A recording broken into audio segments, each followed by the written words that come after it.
Assalamualaikum warahmatullahi wabarakatuh. Innal hamdalillah nahmaduhu wa nasta'inuhu wa nastaghfiruh wa na'udzu billahi min shururi anfusina wa sayyiati a'malina. Man yahdihillahu fala mudilla lahu wa man yudlil fala hadiya lahu. Asyhadu an la ilaha illallah wahdahu la syarika lah wa asyhadu anna Muhammadan abduhu wa rasuluh. Allahumma salli wa sallim ala Rasulillah nabiyina Muhammadin sallallahu alaihi wasallam wa ala alihi wa ashabihi wa man tabi'ahum bi ihsanin ila yaumiddin, amma ba'd. Ma'asyiral muslimin, ikhwani fid din rahimani Allah wa iyyakum ajma'in. Alhamdulillah, kita bersyukur kepada Allah tabaraka wa taala atas segala karunia dan nikmatnya. Malam hari ini kita berkumpul kembali untuk melanjutkan kajian kita dari sebab-sebab amalan yang bisa melebur dosa, atau beliau di sini lebih mengkhususkan ada 40 amalan pelebur dosa. Namun kita masih membahas pendahuluan di sini. Beliau menyertakan ada 10 sebab ya gugurnya siksaan dari pelaku kemaksiatan. Dan kita sudah membahas sampai di poin yang keempat. Terakhir di poin yang keempat sudah kita sampaikan bahwa musibah-musibah duniawiyah yang menimpa seorang hamba yang beriman ini dapat menggugurkan ataupun mengurangi siksaan akibat perbuatan dosa-dosanya, sebagaimana yang telah kita sampaikan hadisnya dari sabda beliau sallallahu alaihi wasallam dari makna nasab, wasab, ham, huzn, adza dan gham hatta syukah, sampai duri yang menusuk seseorang, maka Allah Ta'ala akan menggugurkan kesalahan-kesalahannya. Maka secara otomatis uqubah ataupun siksaan pun nantinya akan berkurang darinya dengan sebab musibah-musibah tadi yang menimpanya. Nah, yang berikutnya, karena buku ini memang buku ringkasan saja sehingga butuh sedikit kita jelaskan. Di poin yang kelima ini beliau tidak menyebutkan secara panjang lebar. Di poin yang kelima di kitab aslinya juga beliau menyebutkan as-sababul khamis adzabul qabri. Sebab kelima yang bisa menggugurkan hukuman ataupun siksaan bagi pelaku kemaksiatan adalah siksa kubur, azab kubur atau fitnah kubur. Sering disebut juga dengan fitnah, doghtoh, himpitan kubur, raw'ah, hal-hal yang menakutkan di alam kubur yang dirasakan oleh seorang mukmin, seorang hamba beriman. Maka ini akan menggugurkan ataupun mengurangi siksaan yang nanti akan dia dapatkan di akhirat ataupun di yaumil akhir. Nah, ini mungkin sedikit akan kita jelaskan bagaimana siksa kubur ini disebutkan oleh beliau di sini juga dan para ulama sebagai bentuk pengurangan ataupun sebagai bentuk takfir dzunub, dapat mengurangi ataupun menghilangkan siksaan atau uqubah dari perbuatan kemaksiatan. Nah, para jemaah Allah Subhanahu wa taala, bahwa para ulama melihat seperti poin yang keempat yang sudah kita bahas, musibah-musibah yang menimpa seorang mukmin ketika di dunia, maka ini akan menggugurkan dosa. Demikian halnya juga ketika seorang mukmin itu mendapatkan hukuman dari perbuatannya saat di alam kuburnya. Di antara perkataan yang masyhur sekali di kalangan para ulama, apa yang disebutkan oleh Syekhul Islam Ibnu Taimiyah di dalam beberapa tulisan beliau dalam Majmu' Fatawa dan beberapa kitab akidah yang disebutkan oleh Syekhul Islam Ibnu Taimiyah, bahwa beliau di sana kurang lebihnya mengatakan, ya, ma yahsulu fil qabri minal fitnah wad dakhtah war raw'ah fa inna hadza mimma yukaffiru bihi al khataya. Jadi kurang lebihnya kata beliau, apapun yang diperoleh di alam kubur, bukan orang kafir ya, tapi dari kalangan ahli tauhid. Ya, dari ahli tauhid, khususnya ahli tauhid, namun mereka memiliki kemaksiatan. Apapun yang terjadi di alam kubur yang menimpa seorang ahli tauhid yang beriman kepada Allah Subhanahu wa taala, baik itu berupa fitnah atau himpitan kubur ataupun raw'ah, hal-hal yang memang menakutkannya di alam kubur, atau siksa kubur juga azab kubur, maka hal ini akan menggugurkan kesalahannya, sehingga siksaan di yaumil akhir nanti itu akan berkurang dari kesalahan-kesalahan yang telah dia lakukan semasa di dunia. Nah, berbeda halnya dengan orang-orang kafir. Adapun orang-orang kafir tidak demikian.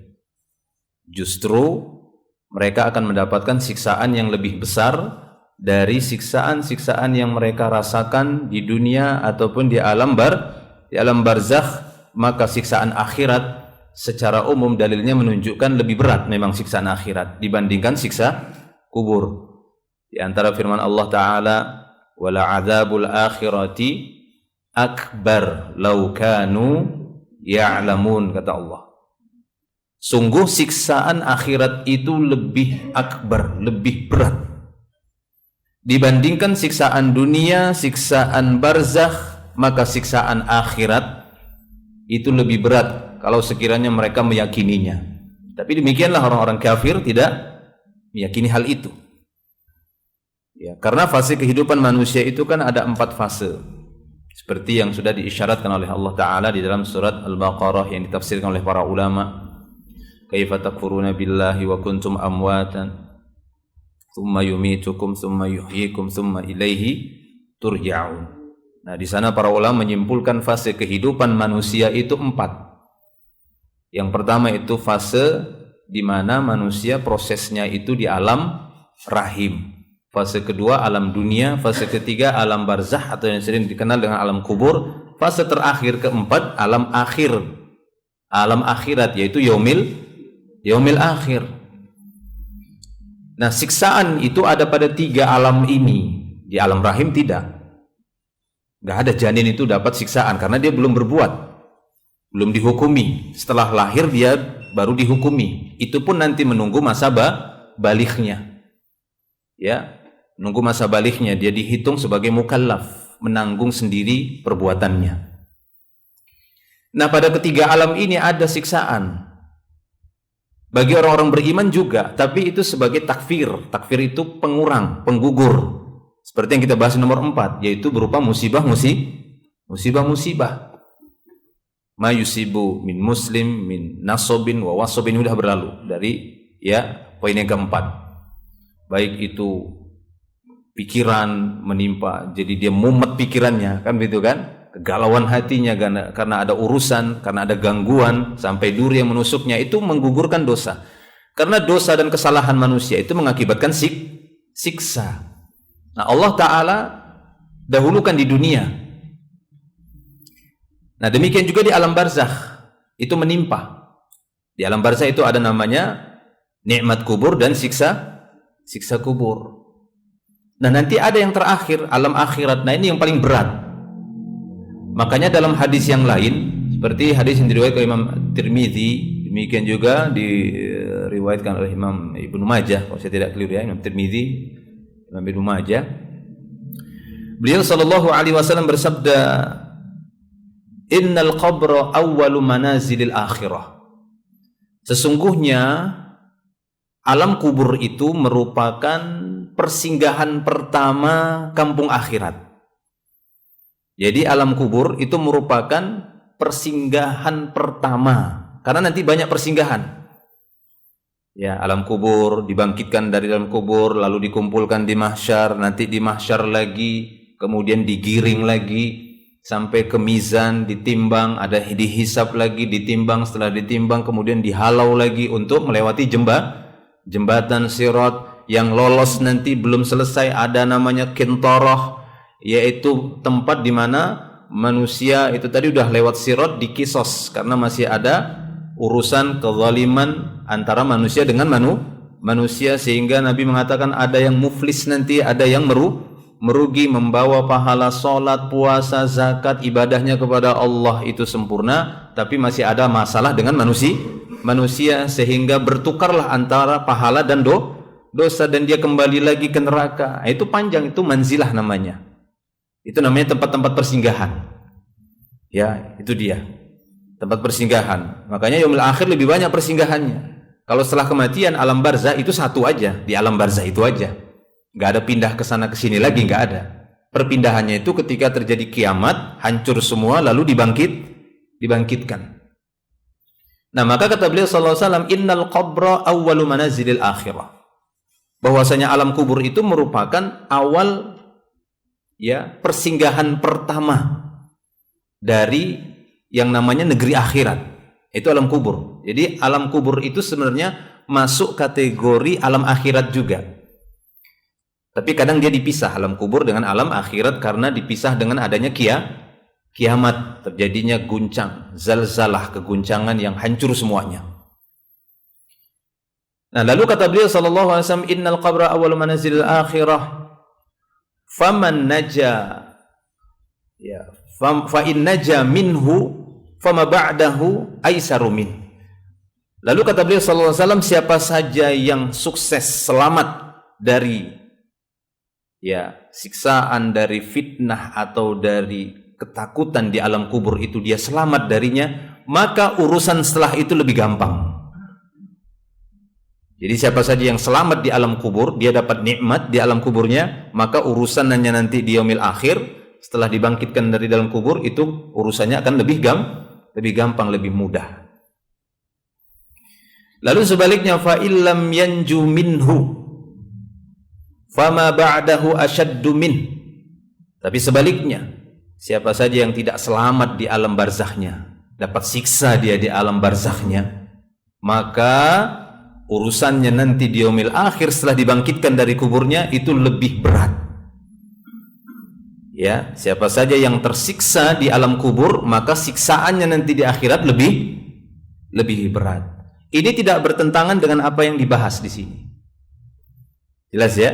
Ini tidak bertentangan dengan apa yang dibahas, bahwasanya para ulama membahas alam kubur, di situ ada siksaan. Siapa saja yang mendapatkan siksaan dan fitnah kubur, maka itu akan mengurangi dosanya. Akan mengurangi dosanya sehingga di akhirat dia mungkin tidak mendapatkan siksaan dari jenis dosa yang ini, yang itu, yang ini. Sama halnya kata para ulama, ketika ada seorang yang melakukan kejahatan di dunia lalu dia terkena hukum hudud di dunia, apakah nanti dia di yaumil akhir akan disiksa lagi dengan perbuatan itu? Tidak, karena di dunia dia sudah mendapatkan hukuman. Mencuri dia, dipotong tangannya. Apakah dia mendapatkan nanti siksaan mencuri lagi di yaumil akhir? Ya tidak, kecuali dia mencuri lagi lalu nggak ketahuan. Nah, itu beda lagi, kan begitu. Paham ya? Nah, makanya di situ kata para ulama, mereka mencantumkan ini juga, beliau juga Sabul Khamis, siksaan-siksaan di alam kubur bagi orang-orang beriman, bukan orang-orang kafir. Karena dalam hadis yang panjang ketika Nabi menceritakan masalah ruh, perjalanan ruh, lalu beliau di sana menyebutkan tentang bagaimana ruh mukmin, ya kan, yang dibukakan pintu langit. Lalu ruh orang kafir juga diceritakan oleh Nabi sallallahu alaihi wasallam, dan di sana Nabi sallallahu alaihi wasallam mengatakan wa amal abdul fajir awil munafik. Adapun seorang hamba yang fajir, seorang hamba yang munafik, ketika dia mendapatkan siksaan di alam kuburnya, apa katanya? Kata mereka, Rabbi la tuqimis sa'ah. Rabbi la tuqimis sa'ah. Wahai Rabb, jangan tegakkan hari kiamat. Wahai Rabb, jangan tegakkan hari kiamat. Kenapa? Karena mereka tahu siksaan yang akan mereka dapatkan setelah terjadinya kiamat itu lebih apa? Lebih berat. Ya, lebih berat. Tapi bagi orang-orang beriman, ketika mendapatkan siksaan di alam kuburnya karena kesalahan dan dosa-dosanya, ya, selama memang dosa itu bukan sampai kepada syirik akbar, kufur akbar, karena itu akan mengeluarkan dia dari Islam, dia masuk golongan orang kafir.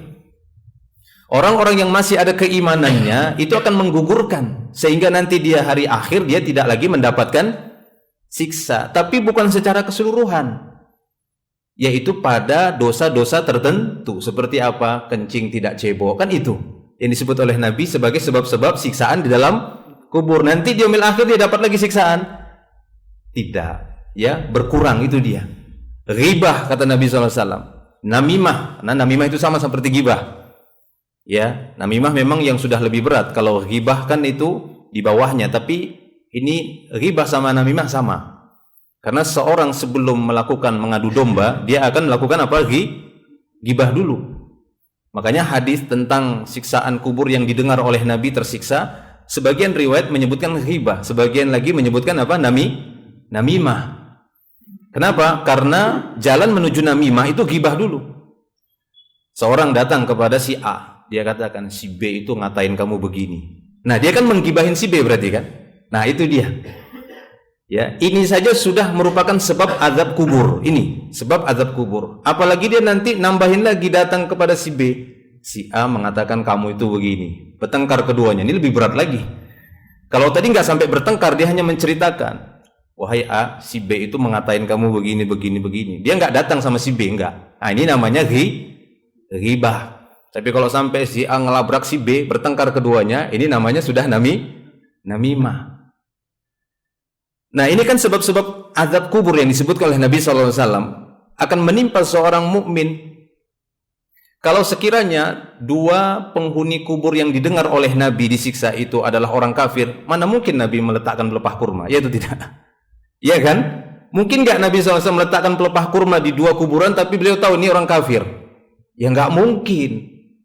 Kalau sekiranya itu boleh untuk orang kafir, lebih utama beliau akan mintakan ampunan untuk ibunya.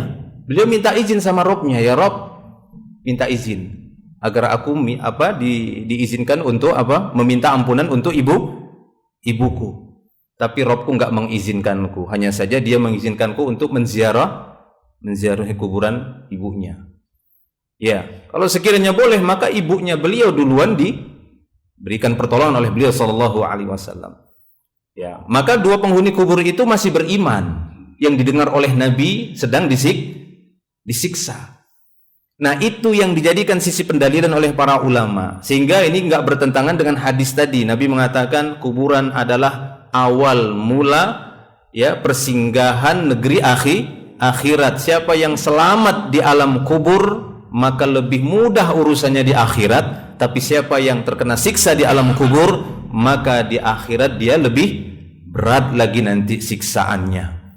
Maka di sana kata para ulama bahwasanya yang dimaksud siksa kubur ini bisa mengurangi, ya, siksaan dia nanti di akhirat. Ini bukan secara keseluruhan dosa, tapi dosa-dosa tertentu seperti yang disebut oleh Nabi SAW dari sebab-sebab, ya, siksa kubur. Apa di antara sebab-sebab siksa kubur? Itu tadi kencing tidak cebok, dari dalil-dalil tertentu, ghibah atau namimah, apalagi riba, ya, itu ditampakkan kepada Nabi SAW, ya, dipecahkan kepalanya itu, ya, yang dia berada di sungai ditampakkan kepada Nabi, kemudian dia ke pinggir sungai lalu dihantam lagi, pecah kepalanya sampai terpental lagi dia. Lalu orang yang tidak berpuasa di bulan Ramadan tanpa uzur yang diperlihatkan kepada Nabi, mulutnya disobek gini, ya, sampai tengkuknya, kakinya digantung ke atas.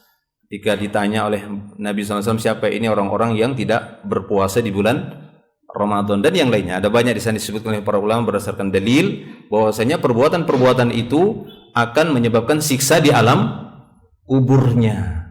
Ya, selama mereka masih beriman kepada Allah Ta'ala, maka ini akan menggugurkan, tapi bukan menggugurkan semua dosa. Ketika seorang yang kencing tadi nggak cebok, dia disiksa di alam kuburnya, nah ini akan mengurangi, tapi ada dosa yang lainnya itu ya belum. durhaka kepada kedua orang tua misalnya, kan begitu. Ya itu tetap nanti ada siksaan di sana. Atau dia tidak sholat misalnya. Nah, itu nanti ada siksaan lagi karena yang tergugurkan dari dosanya itu hanyalah dia tadi dosa buang air tidak cebok, itu contohnya. Baik ya. Jadi itu yang dimaksud di sini. Ya dari sebab yang kelima itu kata para ulama adzabul qabr, bahwasanya siksa kubur itu bisa mengurangi siksa bagi seorang hamba itu bukan secara keseluruhan dosa yang terkurangi, tapi dosa-dosa tertentu. Sama ketika di dunia, ketika seorang melakukan kejahatan dan ada hukum hudud dan dia menerima hukum hudud tadi, seperti zina dia, dan dia ghairu muhsan, belum pernah merasakan yang namanya akad nikah, belum pernah merasakan adanya istri, ya bujanglah bahasanya, lalu dia berzina, lalu dia kena hukum had, dicambuk 100 kali, lalu diasingkan ke tempat yang jauh selama satu tahun, ya itu dia terima, dia dapatkan semasa di dunia, maka ini akan mengurangi dosanya tadi, dan dia nggak lagi nanti di yaumil akhir disiksa karena sebab itu, karena dia sudah mendapatkan hukuman di dunia. Begitu juga ketika di alam kubur ada siksa-siksa yang khusus Allah Ta'ala berikan di alam kubur bagi orang-orang beriman, bagi hamba-hamba Allah Subhanahu Wa Ta'ala. Ini berbeda kasusnya bagi orang kafir. Kalau orang kafir tadi justru mengharapkan supaya kiamat tidak terjadi. Biarlah siksaan di alam kubur ini aja terus katanya. Karena mereka tahu nanti setelah terjadinya kiamat siksaan mereka lebih berat. Wala adzabul akhirati akbar law kanu ya'lamun. Baik. Kemudian yang berikutnya jelas ini ya. Jadi bahwasanya sebab yang kelima siksa kubur. Bagi orang-orang yang beriman yang masih ada keimanannya, sekalipun mereka mendapatkan siksa di dalam kubur dari dosa-dosa tertentu, maka itu akan mengurangi siksaan bagi mereka sehingga itu tidak mereka dapatkan lagi di yaumil akhir, tapi belum tentu dosa-dosa yang lain ya kemudian juga terhapus karena siksaan di alam kubur itu. Baik, Allahu a'lam. Kemudian as-sababus sadis. Sebab yang keenam kata beliau, ahwalu yaumil qiyamah wa syada'iduhu. Sebab yang keenam adalah kengerian dan kesulitan-kesulitan berat pada hari kiamat. Ya, demikian juga berbagai macam kesulitan yang didapatkan ataupun yang dirasakan oleh orang-orang beriman nanti ketika dibangkitkan pada hari kiamat, ya maka itu akan menggugurkan dari sebagian kesalahan dan dosa-dosanya, seperti yang disebutkan di dalam banyak hadis-hadis Rasulullah sallallahu alaihi wasallam. Ya, karena ketika manusia nanti dibangkitkan dari alam kuburnya, dikumpulkan di mahsyar, matahari itu didekatkan di atas kepala, kemudian terjadi kesulitan menimpa manusia. Mereka kepanasan sehingga ada yang tenggelam dengan keringatnya sendiri. Nah, itu juga beda-beda tenggelamnya. Ada yang tenggelam semata kakinya, ada yang selututnya, ada yang sepinggangnya, ada yang sampai mencapai telinganya. Nah, ini kata para ulama, kondisi-kondisi yang dihadapi oleh orang-orang beriman di yaumil mahsyar ataupun di yaumil akhirah tadi ya, itu akan menggugurkan. Ya, jadi berbagai macam kesulitan-kesulitan dunia, kesulitan-kesulitan alam barzakh, dan kesulitan di yaumil akhir nanti setelah dibangkitkan dari kubur dan dikumpulkan oleh Allah Subhanahu wa taala, maka ini bagi orang beriman akan menggugurkan dosa-dosanya. Sampai-sampai dalam hadis disebutkan bahwasanya Allah Subhanahu wa taala menggugurkan dosa seorang mukmin nanti di yaumil akhir, yang mana Allah taala menanyai setiap orang beriman lalu meminta pengakuannya, maka seorang yang beriman akan mengakui di hadapan Allah Subhanahu wa taala. Seperti yang disebutkan dalam Sahih Muslim ya, di dalam Kitab Taubah di sana hadis yang ke 2768 dalam Sahih Muslim. Di sana disebutkan bahwa salah seorang laki-laki pernah bertanya kepada ya Abdullah bin Umar. Laki-laki itu bertanya kepada Abdullah bin Umar tentang an-najwa. An-najwa itu adalah berbisik-bisik. Yang dia maksud tentang berbisik-bisiknya, berdua-duaannya Allah Ta'ala dengan hambanya yang beriman nanti pada hari kiamat. Karena Allah Subhanahu wa Ta'ala akan mengajak bicara secara langsung hamba-hambanya tanpa penterjemah. Jadi Allahu Akbar ya, itu gimana ya, begitu banyaknya jumlah manusia disuruh ngantri nunggu Allah Ta'ala menghisap satu persatu, satu-satu, biduni turjuman, kata Nabi, tanpa penterjemah. Ya, seorang hamba yang dipanggil satu-satu oleh Allah Ta'ala dan tidak bergerak kedua telapak kakinya, ditanya dia tentang hartanya, dari mana, kemana, umurnya, semuanya ditanya oleh Allah Ta'ala satu-satu. Yang lainnya ngantri nunggu. Nah, itu nggak tahu berapa jutaan tahun itu. Ya.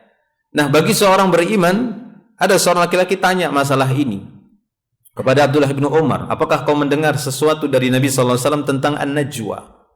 Apa itu An-Najwa? Ya, ini berdua-duaannya Allah dengan hambanya.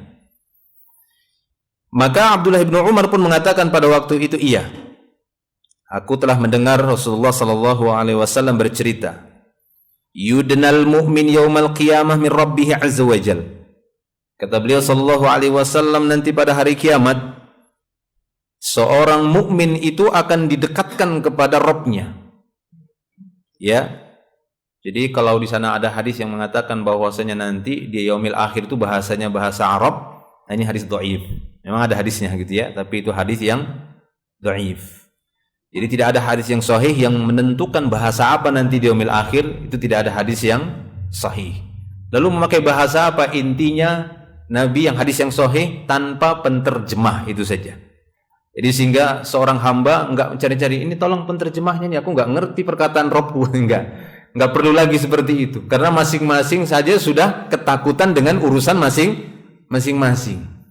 Sehingga Allah Ta'ala Maha Kuasa dan dialah yang menciptakan seluruh bahasa di muka bumi ini. Allah yang menciptakan beragam-ragam bahasa, beragam suku, beragam negara, ya, beragam warna kulit. Ini ciptaan Allah Ta'ala semuanya. Allah mampu untuk menjadikan hamba-hambanya mengerti dengan satu bahasa.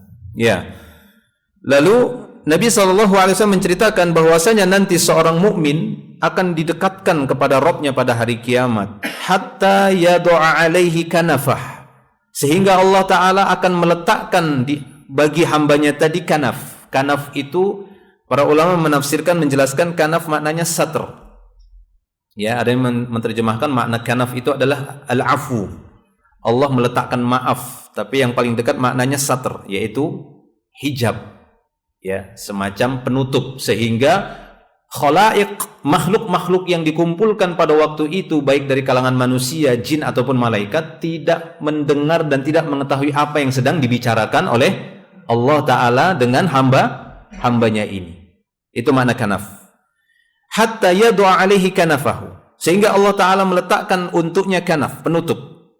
Fayuqarriruhu bidzunubihi, lalu Allah Ta'ala meminta pengakuan atas dosa-dosa si hamba tadi.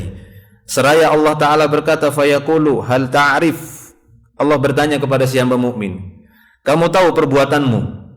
Maksudnya perbuatan dosa-dosamu. Maka si hamba mukmin tadi dia pun berkata, ay rabbi a'rif, kata dia, wahai Rabbku, aku ngaku, kata dia. A'rif i'tiraf, artinya saya ngaku ya Rabb. Ya, ditampakkan ini dosa-dosamu. Tapi yang lain tidak tahu, Allah tutupin. Ya, ngaku enggak kamu ini? Dia lihat semua catatan dosa-dosanya, ngaku dia. Ini umur sekian, umur sekian, umur sekian, umur sekian, umur sekian, umur sekian. Ditampakkan semuanya. Ya, dan dia tidak mengelak sedikit pun. Iya, betul itu.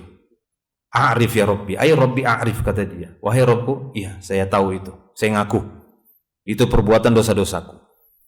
Faqala, maka Allah Ta'ala berkata kembali, fa inni qad satartuha 'alaika fid dunya, sungguh aku telah menutupi dosa-dosamu itu semasa kau hidup di dunia, sehingga enggak ada satupun yang tahu kau buat dosa itu. Ya, Allahu Akbar. Itu dia Rahman dan Rahimnya Allah Subhanahu wa Ta'ala.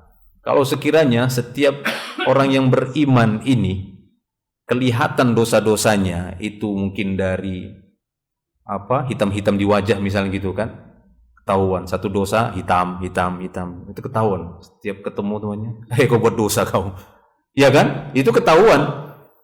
Tapi Allah Ta'ala tidak demikian bagi orang beriman, bahkan ya orang-orang kafir sekalipun, kecuali ya tanda-tanda yang itu nggak bisa dipastikan, hanya mungkin kemungkinan ya karena dia mendapatkan musibah ini mungkin ya itu dari dosa. Tapi enggak ada tandanya kan begitu. Maka itu kata Allah Ta'ala, inni qad satartu 'alaika fid dunya, aku sudah tutupi dosa-dosamu itu semasa kau hidup di dunia. Wa inni aghfiruha lakal yaum, hari ini aku ampuni dosa-dosamu itu semuanya. Wah, betapa senangnya dia. Aku ampuni. Nah, ini dia tadi. Ya, bisa jadi Allah Ta'ala mengampuni karena tadi kesusahan-kesusahan tadi. Kan susah itu di yaumil akhir. Sulit. Ya, kesana kesini, kesana kesini, panas. Ya. Taib. Lalu fayu'ta sahifatu hasanatihi, sehingga yang diberikan kepadanya hanyalah lembaran-lembaran kebaikan saja. Nah, ini bawalah lembaran-lembaran kebaikan karena catatan dosa-dosanya sudah dihapus sama Allah Ta'ala, dan yang lain enggak ada yang tahu. Nah, makanya dalam sebuah hadis Nabi mengatakan, siapa yang menutupi aib saudaranya sesama mukmin, Allah akan menutupi aibnya nanti di akhirat. Maka kita nggak boleh membocorkan dosa orang, ya kan? Menceritakan dosa-dosa orang kepada orang lain. Kenapa? Khawatir nanti dibuka juga dosa kita sama Allah Ta'ala. Nggak di dunia, nanti di akhirat. Ya, maka sesama mukmin itu harus saling menasehati ketika mengetahui kesalahan seseorang. Dinasehati, bukan diceritakan pada orang lain. Kecuali kesalahan-kesalahan yang memang membahayakan orang lain. Semisal dia memang terkenal sekali menipu uang orang, kan begitu kan? Menipu harta orang dengan berbagai macam dalih, apakah hutang, apa jual beli, tapi nipu aja kerjanya. Lalu dia cerita, hati-hati itu penipu. Nah, ini bukan menggibah, tapi ini justru ingin menyelamatkan orang lain, untuk hati-hati dengan orang tersebut. Beda halnya kalau nggak ada efeknya sama sekali kepada orang lain, tapi dia ceritain. Nah, ini bahaya. Nanti aibnya juga, dosanya juga bisa jadi akan dibuka oleh Allah Subhanahu wa taala, tidak di dunia, nanti di akhirat. Taib. Nah, itu dia. Wa ammal kuffar wal munafiqun, adapun orang-orang kafir, orang-orang munafikun, kata beliau sallallahu alaihi wasallam, fayunada bihim ala ru'usil khalaiq, diserukan ya di hadapan semua makhluk. Apa seruannya? Haula'il ladzina kadzabu 'ala Allah. Inilah orang-orang yang dahulunya telah berdusta atas Allah Subhanahu wa taala. Begitu malunya. Nah, ini orang-orang kafir. Kalau orang kafir dosanya diiklankan. Ya, ada penyerunya. Ini ditunjuk ini. Orang pun tahu, oh ini dia ini. Ini orang-orang yang dulu buat jahat terhadap agama Allah, yang menentang Allah, berdusta atas nama Allah, merusak agama Allah dan seterusnya. Ya, mengejek Nabi sallallahu alaihi wasallam, ya, meremehkan, menghina Al-Qur'an dan seterusnya. Ditampakkan kepada seluruh manusia. Nah, ini poin yang ke berapa? Yang ke-6 ya. Bahwasanya kengerian, kesulitan-kesulitan berat pada hari kiamat ini pun akan menjadi sebab gugurnya dosa-dosa ataupun gugurnya siksaan dari pelaku kemaksiatan, dengan catatan mereka adalah ahli tauhid, orang-orang yang masih ada keimanannya kepada Allah Subhanahu wa taala.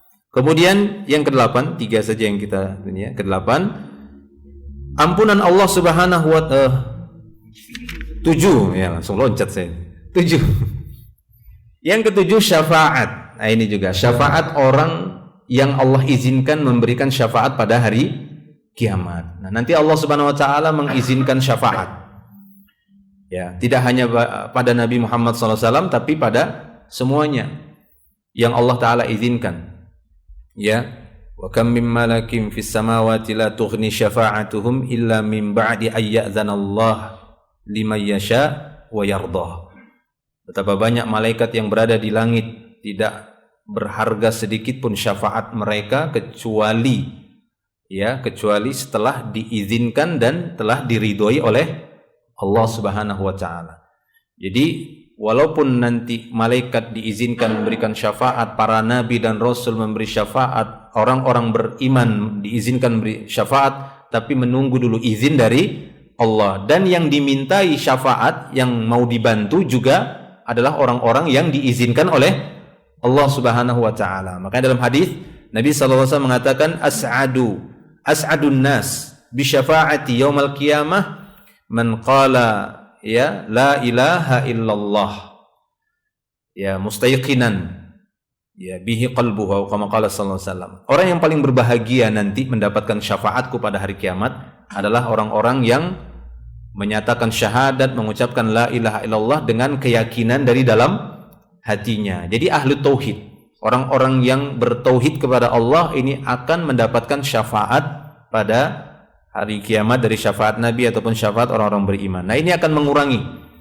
Jadi kesalahan dan dosa siksaan itu berkurang karena adanya syafaat setelah Allah Ta'ala mengizinkan itu. Ada satu hadis di sini yang dicantumkan oleh Imam Bukhari, ya, di hadis yang nomor 7439,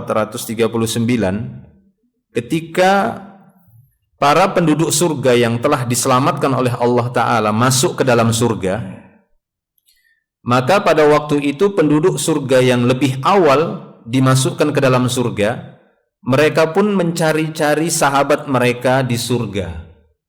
Ya, mereka mencari-cari. Begitulah dia orang-orang beriman. Mereka cari-cari. Mana ya yang dulu sama-sama kita sholat di masjid, sama-sama puasa, buka puasa bersama, itu dicariin. Ya, disebutkan dalam Sahih Bukhari. Ya, sehingga mereka pun mengatakan wa idza ra'au annahum qad najau, ketika mereka melihat bahwasanya mereka telah selamat. Ya, lalu mereka pun akan melihat fi ikhwanihim, mereka akan melihat teman-teman mereka. Yaquluna, mereka akan berkata, Rabbana ikhwanana, wahai Rabb kami, mana ikhwan-ikhwan kami dulu? Kanu yusalluna ma'ana, mereka dulu salat bersama kami. Ingat dia. Inilah dia persahabatan sesama mukmin. Ketika mereka udah selamat, udah sukses masuk surga, mereka cari-cari nggak ada, mereka tanya sama Robnya, ya Rob, mana dulu teman-teman kami? Mereka itu sholat bersama kami. Wa yasumuna ma'ana, mereka puasa bersama kami. Sama, ingat mereka dulu bareng puasa, bareng buka gitu kan, buka puasa bersama. Mereka ingat. Itu dalam Sahih Bukhari ini ya, disebutkan. Mereka mengadu kepada Allah Subhanahu Wa Taala. Wa ya'maluna ma'ana, mereka beramal soleh bersama kami dulu waktu itu, tapi ya mereka duluan masuk. Nah, jadi bisa jadi beramalnya sama kan begitu ya, tapi kualitasnya itu nanti dicatat di sisi Allah itu beda, karena faktor-faktor yang membedakannya itu banyak, mungkin dari sisi niat itu paling penting, atau faktor yang lainnya. Nah, mereka tanya, fayaqulullah, maka Allah Ta'ala pun berkata kepada mereka, idhabu, coba kalian pergi lihat di neraka. Ya, begitu ya. Idhabu, kata Allah Ta'ala, coba kalian lihat. Faman wajadtum fi qalbihi mithqala dinar min iman fa akhrijuhu. Lalu Allah Ta'ala merintahkan kepada mereka, coba kalian cari di neraka. Jika memang kalian dapati di sana ada ikhwan-ikhwan kalian dan di dalam hati mereka masih ada iman walaupun sebesar di 1 dinar, maka perintahkan mereka untuk dikeluarkan. Wa yuharrimullahu suwarahum 'alan nar, dan wajah-wajah orang-orang beriman yang masih ada iman tadi walaupun sebesar dinar tadi, wajahnya enggak dimusnahkan, maksudnya enggak hangus terbakar wajahnya. Jadi orang-orang beriman yang masuk surga masih kenal, karena yang terbakar itu selain wajahnya enggak. Ya, makanya Allah Ta'ala itu sangat menghormati wajah. Dalam hadis-hadis Nabi juga, jika kalian mau menimpakan siksaan, maka hindari wajah, nggak boleh. Ya, ketika mencambuk itu nggak boleh nyambuk wajah misalnya, kan begitu. Memberikan hukuman tidak boleh di wajah. Allah mengharamkan wajah-wajah mereka di neraka. Fayatunahum, maka mereka pun mendatangi teman-temannya tadi yang berada di neraka. Wa ba'duhum qad ghaba fin nar ila qadamihi, sehingga mereka dapati sebagian ikhwan mereka sudah tenggelam di dalam neraka itu, ya, kakinya. Wa ila ansafi saqaihi, ada yang tenggelam di neraka itu sudah sebetisnya. Fayukhrijuna man arafu, dan mereka akan mengeluarkan sahabat-sahabat mereka yang mereka kenal. Nah, itu dia ya. Jadi keluarkan. Itu kenal dia dulu ya. Oh, itu tetangga saya, itu satu masjid bersama saya itu. Misalkan begitu. Karena di sini disebutkan fayukhrijuna man arafu, mereka akan mengeluarkan siapa yang mereka kenal. Nah, ini nikmatnya berkenalan dengan orang-orang yang baik, yang saleh, ya, karena mereka bisa menjadi sebab syafaat. Dan seterusnya, summa ya'uduna, kemudian mereka enggak puas, mereka kembali lagi. Sampai di sini panjang ya. Allah Ta'ala katakan lagi, coba lagi balik lagi ke neraka, kalian lihat teman kalian, keluarkan dari neraka jika dalam hatinya masih ada iman walaupun separuh dinar. Terus mereka keluarkan juga yang masih ada iman separuhnya. Mereka masih cari lagi, maka Allah perintahkan lagi yang berikutnya, coba kalian lihat lagi Jika ada di dalam hatinya masih iman walaupun seberat zarrah, ini sudah paling kecil lagi. Ya, seberat zarrah itu para ulama mengatakan seperti semut hitam paling kecil. Kalau pernah lihat semut hitam ya, yang kecil-kecil, nah itu zarrah. Ya, ada sebagian mengatakan biji sawi, tapi yang paling mendekati makna zarrah itu adalah semut. Ya, semut hitam yang kecil-kecil itu ada kan? Yang dia halus betul. Kalau dekat kita baru kelihatan dia gerak itu. Nah itu. Keluarkan dari neraka walaupun iman mereka itu masih seberat zarrah. Dan tidak bisa lagi kalau tidak ada sedikit pun iman. Kalau nggak ada iman sama sekali maka kekallah mereka dalam api neraka walaupun mereka adalah sahabat-sahabatnya ataupun keluarganya. Ya, itulah yang disebutkan dalam hadis sampai beberapa kali sampai terakhir sekali seberat zarrah. Nah itu para jemaah Allah Subhanahu wa taala. Jadi di antara yang bisa menggugurkan siksa adalah syafaat orang-orang yang Allah taala izinkan, sehingga seharusnya dia masih mendapat jatah berapa puluh tahun lagi mungkin kan gitu. Mungkin dia akan masih ada jatah dosanya yang harus dia tanggung di neraka mungkin 100 tahun, mungkin 1000 tahun, tapi karena syafaatnya orang yang saleh yang duluan masuk surga tadi itu dipotong sama Allah. Ya, maksudnya dikurangi sehingga gugur siksaan tadi atas kemaksiatan selama mereka masih ada iman. Allahu a'lam bishawab. Mungkin kita cukupkan dulu, nanti kita sambung lagi poin 8 dan seterusnya sampai yang berapa ini? 11 ya, insyaallah di pertemuan yang berikutnya. Allahu a'lam. Ada yang bertanya mungkin kalau masih ada waktu? Ya, silakan.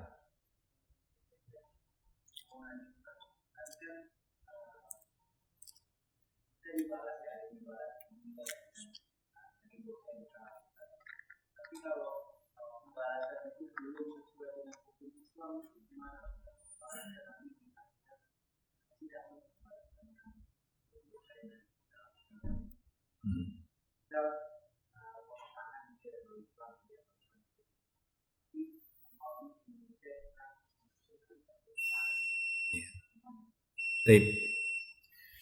Sepertinya itu akan kita bahas di poin ke-9 ya, kalau saya tidak keliru. Atau poin 8, ampunan Allah yang Maha Penyayang tanpa melalui syafaat. Nah itu nanti ya, itu insyaallah kita bahas. Jadi ada ampunan Allah Ta'ala yang dia berikan kepada hamba-hambanya ya, tanpa syafaat orang-orang soleh, tanpa syafaat malaikat, tanpa syafaat para nabi, tapi dosanya masih ada. Kan begitu. Dia juga nggak pernah minta ampun selama itu tadi, selama memang bukan dosa syirik akbar. Karena kalau ada pada dosa syirik akbar, maka dosa di bawahnya tidak pernah akan diampuni. Jelas dia. Tapi kalau dia tidak ada dosa syirik akbar, tidak ada dosa kufur akbar, karena syirik akbar dan kufur akbar ini keluar dari Islam. Jadi dosa-dosa di bawahnya, dia pernah zina, pernah mencuri, itu tetap disiksa dia. Ya, dia tidak sholat tetap disiksa. Tapi kalau dia masih ada iman, enggak dapat syafaat, enggak pernah minta ampun, ada dosanya masih, ini memungkinkan Allah Ta'ala ampuni secara cuma-cuma, tapi ingat dengan kehendak Allah. Jika Allah berkehendak, Allah Subhanahu wa Ta'ala akan tetap menyiksanya, tapi jika Allah Subhanahu wa Ta'ala berkehendak, maka Allah akan mengampuninya. Ya, misal tadi pertanyaannya, seorang yang mencuri, lalu di dunia dia enggak dipotong tangannya, enggak juga bertobat dia, ya. Tapi ketika dia masih ada iman, memungkinkan dosa mencurinya itu diampuni oleh Allah. Jelas ya? Cuma kan kita nggak bisa mengukur kehendak Allah itu kepada siapa, kan nggak bisa kita atur. Tapi itulah Allah firmankan, ya.